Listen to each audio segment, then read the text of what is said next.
Hi മക്കളെ, yes. അപ്പോൾ നമ്മൾ പഠിച്ചുകൊണ്ടിരുന്നത് നമ്മുടെ ബേസിക് സയൻസിലെ 5ാമത്തെ ചാപ്റ്റർ ആയിട്ടുള്ള സ്കൈ നിയർ അറ്റ് ഹാൻഡ്, കയ്യെത്തും ദൂരത്ത് ആകാശം എന്ന് പറയുന്ന ചാപ്റ്റർ ആയിരുന്നു. നമ്മുടെ ജിംബ്രൂട്ടനൊക്കെ ഇവിടെ റെഡി ആയിട്ട് നിൽക്കുന്നുണ്ട്. നമ്മൾ ഓൾറെഡി ആ ചാപ്റ്ററിൻ്റെ ഫസ്റ്റ് ഹാഫ്, ആദ്യത്തെ കുറച്ച് പോർഷൻസ് പഠിച്ചു കഴിഞ്ഞതാണ്. ഇനി നമുക്ക് ബാക്കി ഉള്ള പോർഷൻസ് ആണ് പഠിക്കാനുള്ളത്. നമ്മുടെ ആർട്ടിഫിഷ്യൽ സാറ്റലൈറ്റ്സും അതിൻ്റെ ഫംഗ്ഷൻസും പഠിച്ചു. ഇനി ഒരു കുറച്ച് ആർട്ടിഫിഷ്യൽ സാറ്റലൈറ്റ്സിൻ്റെ പേരും അവരുടെ പ്രത്യേക പർപ്പസും നമുക്ക് പഠിക്കാനുണ്ട്. അതിനുശേഷം കുറച്ച് കാര്യങ്ങൾ കൂടിയുണ്ട്. സോ എല്ലാവരും വേഗം തന്നെ മെറ്റീരിയലും നോട്ട്ബുക്കൊക്കെ എടുത്ത് വെച്ച് റെഡി ആയിട്ടിരിക്കുക. നമ്മൾ നേരെ ടോപ്പിക്കിലേക്ക് പോവാണ്. സോ നമ്മൾ പറഞ്ഞു നിർത്തിയത് കോൺസ്റ്റലേഷൻസ് എല്ലാം കഴിഞ്ഞു, നമ്മുടെ സണ്ണ്, മൂണ്, സോളാർ സിസ്റ്റം എല്ലാം കഴിഞ്ഞു. ഇനി നമ്മൾ പഠിക്കാൻ പോകുന്നത് ഇവിടെ നമ്മൾ ആർട്ടിഫിഷ്യൽ സാറ്റലൈറ്റ്സിൻ്റെ കുറച്ച് എന്താ പറയുക യൂസസ് അല്ലേ, telecommunication, weather forecast, GPS, navigation, remote sensing, defence and security, കുറച്ച് എന്താ പറയുക യൂസസ് നമ്മൾ പഠിച്ചായിരുന്നു. ഇനി നമുക്ക് കുറച്ച് ആർട്ടിഫിഷ്യൽ സാറ്റലൈറ്റ്സിനെ കാണാം. ഇന്ത്യയുടെ കുറച്ച് ആർട്ടിഫിഷ്യൽ സാറ്റലൈറ്റ്സ്, കൃത്രിമ ഉപകരണങ്ങളാണ് നമ്മൾ നോക്കാൻ പോകുന്നത്. ആർട്ടിഫിഷ്യൽ സാറ്റലൈറ്റ്സിൻ്റെ പേരും അവരുടെ പ്രൈമറി പർപ്പസ്, അതായത് അവർ എന്തിനാണ് നമ്മൾ യൂസ് ചെയ്യുന്നതെന്നുള്ള പർപ്പസും തന്നിട്ടുണ്ട്. ഇത് കൂടുതൽ നിങ്ങൾക്ക് എക്സാമിന് ചോദിക്കാൻ ഒന്നില്ലെങ്കിൽ ഫില്ല് ചെയ്യാൻ അല്ലെങ്കിൽ മാച്ച് ദ ഫോളോയിങ് ആയിട്ടായിരിക്കും. അപ്പോൾ ഇൻസാറ്റ് എന്നുള്ള ആർട്ടിഫിഷ്യൽ സാറ്റലൈറ്റ് തന്നിട്ടുണ്ടെങ്കിൽ അത് സാറ്റലൈറ്റ് കമ്മ്യൂണിക്കേഷൻ ആണെന്നുള്ള കാര്യം എന്തായാലും ഓർമ്മയുണ്ടാവണം. എഡ്യൂസാറ്റ്, അത് ആ പേരിൽ തന്നെയുണ്ട്, എഡ്യൂക്കേഷൻ ആണ്. IRNSS എന്ന് പറയുന്നത് നാവിഗേഷൻ ആണ്. കാർട്ടോസാറ്റ് എന്ന് പറയുന്നത് ജിയോഗ്രഫിക്കൽ ഒബ്സർവേഷൻ, ഭൂമിയുടെ ഭൗമപരമായിട്ടുള്ള കാര്യങ്ങളൊക്കെ ഒബ്സർവ് ചെയ്യാനാണ്. ആസ്ട്രോസാറ്റ് എന്ന് പറയുന്നത് ആസ്ട്രോണമി, ആസ്ട്രോഫിസിക്സ്, ജ്യോതിശാസ്ത്രപരമായ കാര്യങ്ങൾക്ക് വേണ്ടിയിട്ടാണ്. GSAT-7 എന്ന് പറയുന്നത് ഡിഫൻസ്, പ്രതിരോധത്തിന് വേണ്ടിയിട്ടുള്ളതാണ്. ലാസ്റ്റ് വൺ കേട്ടോ. ഓക്കെ, ഇനി ഇതിൻ്റെ മലയാളം കാണിച്ചു തരാം. സെയിം. ഇൻസാറ്റ് എന്ന് പറയുന്നത് വാർത്താവിനിമയം, എഡ്യൂസാറ്റ് വിദ്യാഭ്യാസം, IRNSS ഗതി നിർണ്ണയം, നാവിഗേഷൻ, കാർട്ടോസാറ്റ് ഭൗമ നിരീക്ഷണം, ആസ്ട്രോസാറ്റ് ജ്യോതിശാസ്ത്ര പഠനം, GSAT-7 അല്ലെങ്കിൽ MESAT എന്ന് പറയുന്നത് പ്രതിരോധത്തിന് വേണ്ടി യൂസ് ചെയ്യുന്ന ആർട്ടിഫിഷ്യൽ സാറ്റലൈറ്റ് ആണ്. അപ്പോൾ ഇവരുടെ എല്ലാവരുടെയും ഫംഗ്ഷൻസ് എന്തൊക്കെയാണെന്നുള്ള കാര്യം, ആരുടെ നേരെ ആരാണ് വരുന്നതെന്നുള്ള കാര്യം എന്തായാലും പഠിക്കുക. എക്സാമിന് ഇതിൽ നിന്നൊരു ക്വസ്റ്റ്യൻ എന്തായാലും വരാറുള്ളതാണ്. സോ ഇത് ഒരിക്കലും സ്കിപ്പ് ചെയ്ത് കളയരുത്. ആൻഡ് നമുക്കിത് കഴിഞ്ഞ് ഡീൽ ചെയ്യേണ്ട ഒരു കാര്യമാണ് റോക്കറ്റ്സ് അല്ലെ, റോക്കറ്റുകൾ എന്ന് പറയുന്നത്.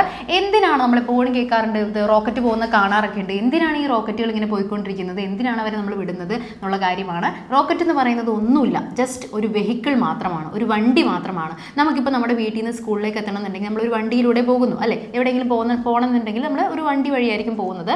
അപ്പോൾ നമുക്ക് പോകാനുള്ള ഒരു പർപ്പസ്, ആ ഒരു നമ്മൾ എത്തിക്കാനായിട്ടുള്ള ആ ഒരു ഉപകരണം മാത്രമാണ് ആ വണ്ടി എന്ന് പറയുന്നത്. അതുപോലെ തന്നെ നമുക്ക് നമ്മുടെ സ്പേസിലേക്ക് ഒരുപാട് സാധനങ്ങൾ അയക്കണം. സാറ്റലൈറ്റ് ആയിക്കോട്ടെ അല്ലെങ്കിൽ സ്പേസ് ക്രാഫ്റ്റ് ആയിക്കോട്ടെ, ഇങ്ങനെയുള്ള സാധനങ്ങൾ നമുക്ക് സ്പേസിലേക്ക് അയക്കണം എന്നുണ്ടെങ്കിൽ ഒരു വണ്ടി വേണം അല്ലേ. അതിനുവേണ്ടി നമ്മൾ യൂസ് ചെയ്യുന്ന ഒരു വെഹിക്കിൾ അല്ലെങ്കിൽ ഒരു വാഹനമാണ് എന്ത്, റോക്കറ്റ് എന്ന് പറയുന്നത്. അല്ലാതെ റോക്കറ്റ് വേറെ വലിയ ഭാരിച്ച കാര്യമൊന്നുമല്ല. Rockets are the vehicles used to launch satellites and space craft to space. സ്പേസിലേക്ക് ഉപകരണങ്ങളെയും ബഹിരാകാശ പേടകങ്ങളെയും ബഹിരാകാശത്ത് എത്തിക്കാൻ ഉപയോഗിക്കുന്ന വാഹനമാണ് റോക്കറ്റ് എന്ന് പറയുന്നത്. അപ്പോൾ റോക്കറ്റിൻ്റെ ഡെഫിനിഷൻ ഒന്ന് പഠിക്കുക, ഇമ്പോർട്ടൻ്റ് ആണ്. Okay, yes. ദെൻ നമുക്ക് ഒരു റോക്കറ്റ് പോകുന്നുണ്ട്, അത് പോട്ടെ. ദെൻ നമുക്ക് വരുന്ന ഒരു കാര്യമാണ്, നമ്മളുടെ ഇന്ത്യയിൽ നമുക്ക് ബഹിരാകാശപരമായുള്ള കാര്യങ്ങളും റിസർച്ചുകളും കാര്യങ്ങളെല്ലാം ചെയ്യുന്ന സ്ഥലം ഏതാണ്, ഇന്ത്യയിൽ ഏതാണ് മക്കളെ, നമുക്ക് എല്ലാവർക്കും അറിയുന്നതാണ് ISRO അല്ലെങ്കിൽ ISRO എന്ന് നമ്മൾ സിമ്പിളായിട്ട് വിളിക്കും, the Indian space research organisation. Okay, ISROയിൽ വെച്ചാണ് ഇന്ത്യയിലെ നമ്മുടെ പ്രധാനപ്പെട്ട എല്ലാ സ്പേസ് റിലേറ്റഡ് ആയിട്ടുള്ള കാര്യങ്ങളും റിസർച്ചുകളും എക്സ്പെരിമെൻറ്റ്സും എല്ലാം നടക്കുന്നത്. സോ ISRO എന്നുള്ള കാര്യവും അതുപോലെ തന്നെ അതിൻ്റെ ഫുൾ ഫോമും എന്തായാലും പഠിക്കുക, ഇമ്പോർട്ടൻ്റ് ആണ്.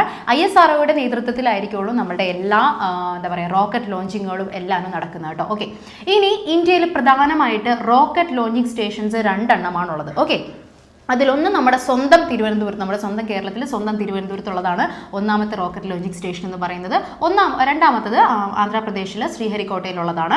ഓക്കെ, ഫസ്റ്റ് വൺ റോക്കറ്റ് വിടാനായിട്ടുള്ള ഈ റോക്കറ്റ് ലോഞ്ചിങ് സ്റ്റേഷൻ എന്ന് ഉദ്ദേശിക്കുന്നത് റോക്കറ്റ് വിടാനായിട്ട് നമ്മൾ യൂസ് ചെയ്യുന്ന, റോക്കറ്റ് വിടാനായിട്ട് നമ്മൾ ഉദ്ദേശിക്കുന്ന സ്ഥലം, അതാണ് റോക്കറ്റ് ലോഞ്ചിങ് സ്റ്റേഷൻ എന്ന് പറയുന്നത്. ഇപ്പോൾ നമുക്ക് ട്രെയിൻ സ്റ്റാർട്ട് ചെയ്യാനായിട്ട് റെയിൽവേ സ്റ്റേഷൻ ഉള്ള പോലെ തന്നെ റോക്കറ്റ് വിടാനായിട്ടൊരു സ്ഥലം. ഓക്കെ, ഈ റോക്കറ്റ് പോയി കഴിഞ്ഞില്ലേ, the launching of rockets is done from some special facilities that are known as rocket launching station.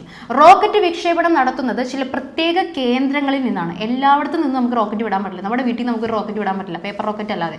അപ്പോൾ എല്ലായിടത്തും നിന്ന് നമുക്ക് റോക്കറ്റ് വിടാൻ പറ്റില്ല. റോക്കറ്റ് വിടാനായിട്ട് സ്പെഷ്യൽ ആയിട്ടുള്ള ഫെസിലിറ്റീസ് അല്ലെങ്കിൽ സ്പെഷ്യൽ ആയിട്ടുള്ള കേന്ദ്രങ്ങൾ വേണം. ആ കേന്ദ്രങ്ങളെയാണ് നമ്മൾ റോക്കറ്റ് ലോഞ്ചിങ് സ്റ്റേഷൻ അല്ലെങ്കിൽ വിക്ഷേപണ കേന്ദ്രങ്ങൾ എന്ന് വിളിക്കുന്നത്. ഞാൻ പറഞ്ഞ പോലെ 2 പ്രധാനപ്പെട്ട കേന്ദ്രങ്ങളാണുള്ളത്. ഈ കാണിച്ചിട്ടുള്ളത് നമ്മുടെ സ്വന്തം തിരുവനന്തപുരത്തുള്ള റോക്കറ്റ് ലോഞ്ചിങ് സ്റ്റേഷനാണ്. അതിൻ്റെ പേരാണ് തുമ്പ റോക്കറ്റ് ലോഞ്ചിങ് സ്റ്റേഷൻ എന്ന് പറയുന്നത്. ഇനി തുമ്പ റോക്കറ്റ് ലോഞ്ചിങ് സ്റ്റേഷന്റെ കുറച്ച് കാര്യങ്ങൾ നമുക്കൊന്ന് നോക്കാം. Located in Thiruvananthapuram district of Kerala. കേരളത്തിലെ തിരുവനന്തപുരം എന്ന് പറയുന്ന ജില്ലയിലാണുള്ളത്. India's first rocket launching station. നമ്മുടെ ഇന്ത്യയിലെ തന്നെ ആദ്യത്തെ റോക്കറ്റ് വിക്ഷേപണ കേന്ദ്രം എവിടെയാണുള്ളതെന്ന് വെച്ച് കഴിഞ്ഞാൽ അതെവിടെയാണ്? നമ്മുടെ തിരുവനന്തപുരത്താണുള്ളത്. Then established on 21 November 1963. Year ഒന്ന് നിർബന്ധമായിട്ട് പഠിച്ചു വെക്കാം. 1963 നവംബർ 21 തീയതിയാണ് ഇത് ആദ്യമായിട്ട് നിലവിൽ വന്നത് അല്ലെങ്കിൽ എസ്റ്റാബ്ലിഷ് ചെയ്തത്. Mainly used for launching sounding rocket. Okay, sounding റോക്കറ്റുകൾ ലോഞ്ച് ചെയ്യിക്കാൻ വേണ്ടിയിട്ടാണ് നമ്മൾ മെയിൻ ആയിട്ട് യൂസ് ചെയ്യാറുള്ളത്. മലയാളം കൂടി ഒന്ന് കാണിച്ചു തരാം. കേരളത്തിലെ തിരുവനന്തപുരം ജില്ലയിൽ സ്ഥിതി ചെയ്യുന്നു. ഇന്ത്യയിലെ ആദ്യത്തെ റോക്കറ്റ് വിക്ഷേപണ കേന്ദ്രമാണ്. അതായത് നമ്മുടെ ആദ്യമായിട്ട് ഇന്ത്യയിൽ നിന്ന് ഒരു റോക്കറ്റ് പോയിട്ടുണ്ടെങ്കിൽ അത് എവിടെ നിന്നായിരിക്കുള്ളൂ? അത് നമ്മുടെ തുമ്പ റോക്കറ്റ് വിക്ഷേപണ കേന്ദ്രത്തിൽ നിന്നാണ്. 1963 നവംബർ 21 സ്ഥാപിതമായത്. പ്രധാനമായും സൗണ്ടിങ് റോക്കറ്റുകൾ വിക്ഷേപിക്കുന്നതിനാണ് ഇത് ഉപയോഗിക്കുന്നത്. ഇനി രണ്ടാമത്തെ നമ്മുടെ റോക്കറ്റ് വിക്ഷേപണ കേന്ദ്രമാണ്. നല്ല ഭംഗിയുള്ളൊരു സ്ഥലമാണ്. ഇതെവിടെയാണ്? ഇത് ആന്ധ്രാപ്രദേശിലുള്ളതാണ്. സതീഷ് ധവാൻ സ്പേസ് സെന്റർ അല്ലെങ്കിൽ സതീഷ് ധവാൻ സ്പേസ് സെന്റർ എന്ന് പറയുന്നത് ലൊക്കേറ്റഡ് ഇൻ ശ്രീഹരിക്കോട്ട, ആന്ധ്രാപ്രദേശിലുള്ള ശ്രീഹരിക്കോട്ട എന്ന് പറയുന്ന സ്ഥലത്താണ് നമ്മളുടെ സതീഷ് ധവാൻ സ്പേസ് സെന്റർ. ചാന്ദ്രയാനൊക്കെ പോയത് അവിടെ നിന്നാണ്. Started operations in October 1971. നമ്മുടെ തുമ്പ ഏത് വർഷമായിരുന്നു? 1963, 63-ലായിരുന്നെങ്കിൽ ഇത് സ്ഥാപിതമായത് 1971-ലാണ്. അത് കഴിഞ്ഞ് കുറച്ച് വർഷം കഴിഞ്ഞിട്ടാണ്, ഒരു 7-8 വർഷം കഴിഞ്ഞിട്ടാണ് നമ്മുടെ സതീഷ് ധവാൻ സ്പേസ് സെന്റർ സ്ഥാപിതമായത്. Named after, this is very important, named after doctor Satish Dhawan, former ISRO chairman. അതായത് നമ്മുടെ ഇസ്രോയുടെ മുൻ ചെയർമാൻ ആയിട്ടുള്ള ഡോക്ടർ സതീഷ് ധവാന്റെ പേര് ചേർത്താണ് നമ്മൾ ഇതിന്, ഈ സ്പേസ് സെന്ററിന് ഈ പേര് കൊടുത്തത്. കാരണം എന്താ? ISROയുടെ കീഴിൽ വരുന്നതാണ് ഈ പറയുന്ന തുമ്പയാണെങ്കിലും സതീഷ് ധവാൻ സ്പേസ് സെന്റർ ആണെങ്കിലും എല്ലാം ISROയുടെ നേതൃത്വത്തിൽ വരുന്നതാണ്. അതുകൊണ്ട് തന്നെ ISROയുടെ മുൻ ചെയർമാൻ ആയിട്ടുള്ള സതീഷ് ധവാന്റെ പേര് ചേർത്താണ് നമ്മൾ ഈ സ്പേസ് സെന്ററിന് പേര് കൊടുത്തിട്ടുള്ളത്. ഓക്കെ, അപ്പോൾ മെയിൻ ആയിട്ട് നമുക്ക് 2 റോക്കറ്റ് ലോഞ്ചിങ് സ്റ്റേഷൻസ് ഉണ്ട്, തുമ്പയും സതീഷ് ധവാനും. അവരെ പറ്റിയുള്ള കുറച്ച് ഡീറ്റെയിൽസും ആ ഇയർ ഒക്കെ ഒന്ന് പഠിച്ചു വെക്കാം കേട്ടോ. യെസ്, നെക്സ്റ്റ് നമുക്ക് വരുന്നതാണ്, പറഞ്ഞ കാര്യം തന്നെയാണ്. നെക്സ്റ്റ് നമുക്ക് വരുന്നതാണ് വോയേജസ് ഓഫ് മൂൺ, ചന്ദ്രയാത്രകൾ. നമ്മൾ എത്ര തവണയാണ് ചന്ദ്രനിൽ പോയിട്ടുള്ളത്, ചന്ദ്രനിലേക്ക് നമ്മൾ എന്തൊക്കെയാണ് അയച്ചിട്ടുള്ളത്, ഈ കാര്യങ്ങളൊക്കെയാണ് നമ്മൾ ഡിസ്കസ് ചെയ്യാൻ പോകുന്നത്. ആദ്യമായി നമ്മൾ ചന്ദ്രനിൽ പോയ കാര്യമാണ് പറയുന്നത്, ചന്ദ്രനിൽ കാലുകുത്തിയ കാര്യമാണ് പറയുന്നത്. Astronauts Neil Armstrong and Edwin Aldrin first landed on the moon. ആദ്യമായിട്ട് ചന്ദ്രനിൽ കാലുകുത്തിയത് നമുക്ക് എല്ലാവർക്കും അറിയാവുന്ന ആളാണ്, നീൽ ആംസ്ട്രോങ് എന്ന് പറയുന്ന വ്യക്തിയാണ് ആദ്യമായി ചന്ദ്രനിൽ കാലുകുത്തിയത്. രണ്ടാമതായിട്ട് കാലുകുത്തിയ ആളാണ് എഡ്വിൻ ആൽഡ്രിൻ, അല്ലെങ്കിൽ ബസ് ആൽഡ്രിൻ എന്നും ആളെ വിളിക്കും കേട്ടോ. എഡ്വിൻ ആൽഡ്രിനാണ് രണ്ടാമതായിട്ട് ചന്ദ്രനിൽ കാലുകുത്തിയത്. മൈക്കിൾ കോളിൻസ് എന്ന് പറയുന്ന ഒരു പൈലറ്റ് ആയിരുന്നു ആ സ്പേസ് ക്രാഫ്റ്റ് അന്ന് ഓടിച്ചത്. ഓക്കെ, അന്ന് പോയ ഇവരെ കൊണ്ടുവിട്ട ആ സ്പേസ് ക്രാഫ്റ്റ് ഓടിച്ച പൈലറ്റ് ആരായിരുന്നു? അത് മൈക്കിൾ കോളിൻസ് എന്ന് പറയുന്ന ഒരു പൈലറ്റ് ആയിരുന്നു. അപ്പോൾ ഇവർ 3 പേരുമാണ് ആദ്യമായിട്ട് ചന്ദ്രനിൽ കാലുകുത്തിയത്. നീൽ ആംസ്ട്രോങ്, എഡ്വിൻ ആൽഡ്രിൻ അല്ലെങ്കിൽ bus Aldrin, then Michael Collins. ഇവർ 3 പേരുടെയും പേര് പഠിക്കണം, നിർബന്ധമാണ്, അതൊരിക്കലും മറക്കാൻ പാടില്ല. ഓക്കെ, ഇവർ പോയ വർഷം കൂടി ഒന്ന് പഠിച്ചു വെക്കാം. 1969 ജൂലൈ 21. 1969 ജൂലൈ 21 തീയതിയാണ് ഇവർ ചന്ദ്രനിലേക്ക് പോയത്. ഓക്കെ, ദെൻ ഇവര് പോയിട്ട് അവിടെ എന്താ പറയുക, നമ്മുടെ നാസ, അതായത് അമേരിക്കയുടെ മിഷനായിട്ടാണ് ഇവർ പോയത്. അതുകൊണ്ട് അമേരിക്കയുടെ ഫ്ലാഗ് ഒക്കെ അവിടെ അവർ കുത്തി നിർത്തിയിട്ടുണ്ട്. ഓക്കെ, ഇനി ഇവർ പോയ ആ സ്പേസ് ക്രാഫ്റ്റ് ആണ് ഈ കാണിച്ചിട്ടുള്ളത്. അതിൻ്റെ പേരാണ് നാസാസ് അപ്പോളോ 11 ലൂണാർ എക്സ്പ്ലോറേഷൻ മൊഡ്യൂൾ, അല്ലെങ്കിൽ നാസയുടെ അപ്പോളോ 11.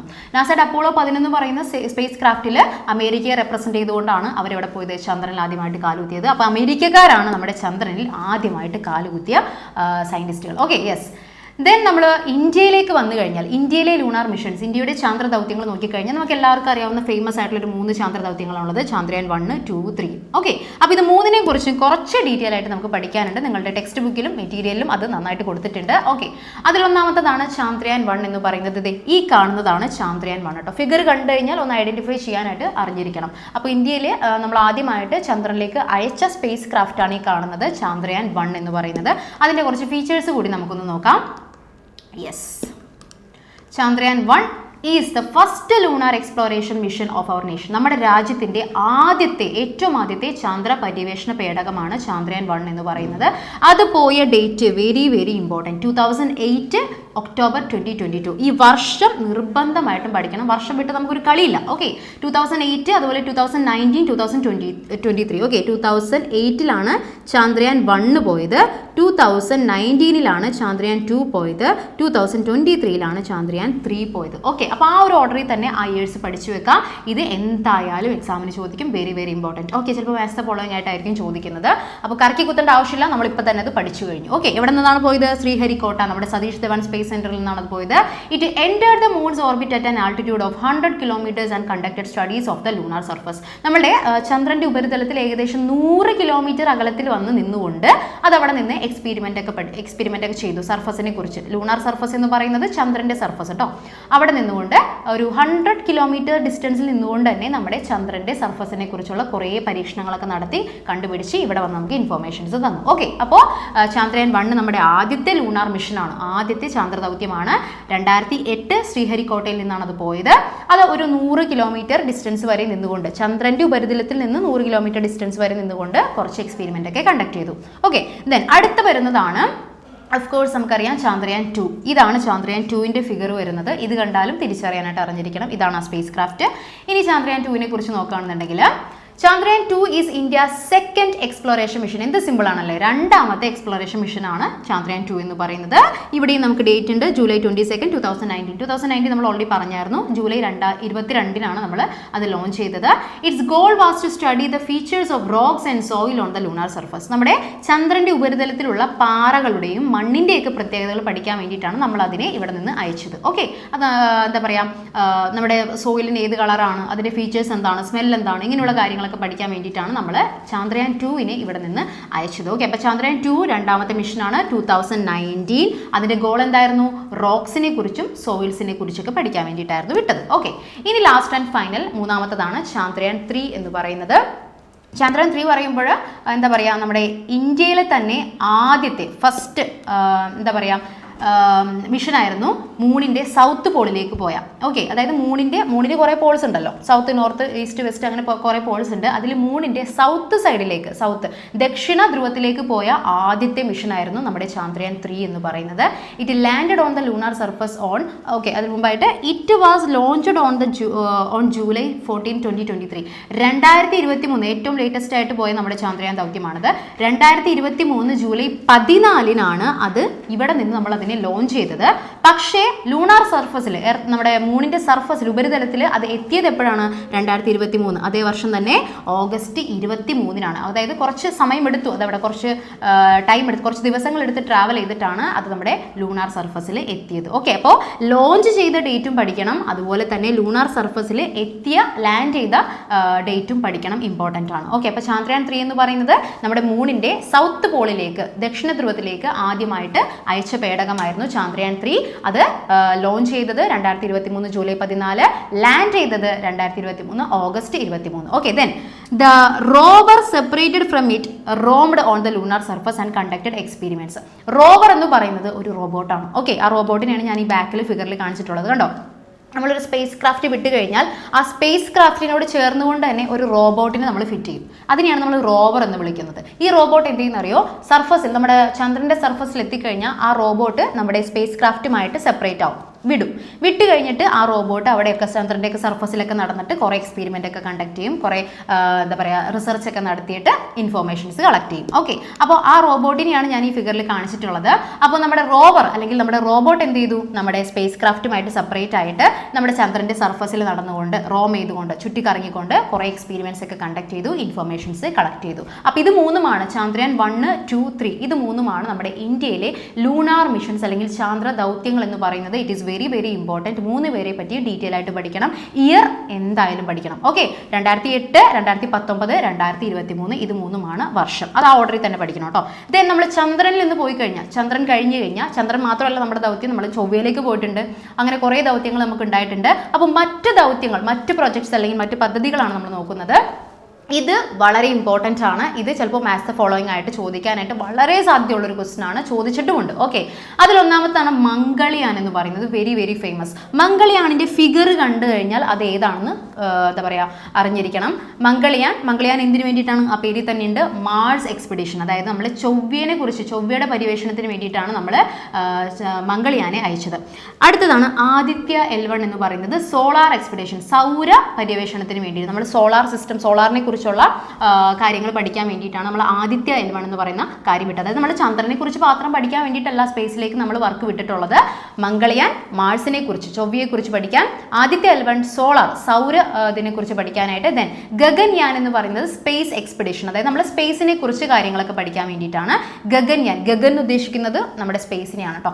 Gaganyaan space expedition. ഈ ഫിഗർ കണ്ടു കഴിഞ്ഞാൽ തിരിച്ചറിയാൻ അറിഞ്ഞിരിക്കണം. ഇപ്പോൾ മംഗളിയാൻ ഇവിടെ തന്നിട്ടുണ്ട്, പക്ഷേ ഇത് നമുക്ക് തന്നിട്ടില്ല. അപ്പോൾ നമ്മളത് അറിഞ്ഞിരിക്കണം, മാർസ് എക്സ്പെഡിഷൻ ആണെന്നുള്ള കാര്യം. ഓക്കെ, അപ്പോൾ മലയാളം കൂടി ഒന്ന് കാണിച്ചു തരാം. മംഗളിയാൻ ചൊവ്വ പര്യവേഷണം, ആദിത്യ L1 സൗര പര്യവേഷണം, ഗഗൻയാൻ ബഹിരാകാശ പര്യവേഷണം. പര്യവേഷണം എന്ന് ഉദ്ദേശിക്കുന്നത് റിസർച്ച്, നമ്മൾ കാര്യങ്ങൾ പഠിക്കാനായിട്ട് പോകുന്നതിനെയാണ് കേട്ടോ പര്യവേഷണം എന്ന് ഉദ്ദേശിക്കുന്നത്. ഓക്കെ, അപ്പോൾ ഇവരെ കണ്ടു കഴിഞ്ഞാൽ ഫിഗറും മാച്ച് ചെയ്യാൻ പഠിക്കണം, അതുപോലെ അവരുടെ ലക്ഷ്യവും മാച്ച് ചെയ്യാൻ പഠിക്കണം, ഈ ദൗത്യവും മാച്ച് ചെയ്യാനായിട്ട് പഠിക്കണം. ഓക്കെ, അപ്പോൾ ഇത്രയുമാണ് നമ്മുടെ ഇന്ത്യയുടെ പ്രൊജക്ട്സ് എന്ന് പറയുന്നത്. ഇത്രയുമാണ് ഈ ചാപ്റ്ററിൽ വരുന്ന ടോപ്പിക്സ് ആയിട്ട് വരുന്നത്. ഓക്കെ, അപ്പോൾ നമ്മൾ മൂണ്, സണ്ണ്, സോളാർ സിസ്റ്റം, ഏറ്റവും ആദ്യം നമ്മൾ കോൺസ്റ്റലേഷൻസ് പഠിച്ചു, സ്പേസ് പഠിച്ചു. ദെൻ നമ്മൾ എന്തൊക്കെയാണ് പഠിച്ചത്? നമ്മുടെ സാറ്റലൈറ്റ്സ്, അതുപോലെ സ്പേസ് സ്റ്റേഷൻസ്, ആർട്ടിഫിഷ്യൽ സാറ്റലൈറ്റ്സ്, അവരുടെ ഫങ്ഷൻസ്, റോക്കറ്റ്സ്, അതുപോലെ തന്നെ ഇന്ത്യയിലെ ഒരുപാട് സ്പേസ് ക്രാഫ്റ്റുകളെ കുറിച്ചും അതുപോലെ അതിൻ്റെ പദ്ധതികളെക്കുറിച്ചും ചാന്ദ്രയാനെ കുറിച്ചൊക്കെ പഠിച്ചു. അപ്പോൾ ഇത്രയുമാണ് ഈ ചാപ്റ്ററിൽ വരുന്ന ഇമ്പോർട്ടൻറ്റ് ടോപ്പിക്സ്. അപ്പോൾ ഇതെല്ലാം കവർ ചെയ്തിട്ട് വേണം എക്സാമിന് പോകാനായിട്ട്. അപ്പോൾ എല്ലാവർക്കും ഓൾ ദ ബെസ്റ്റ്.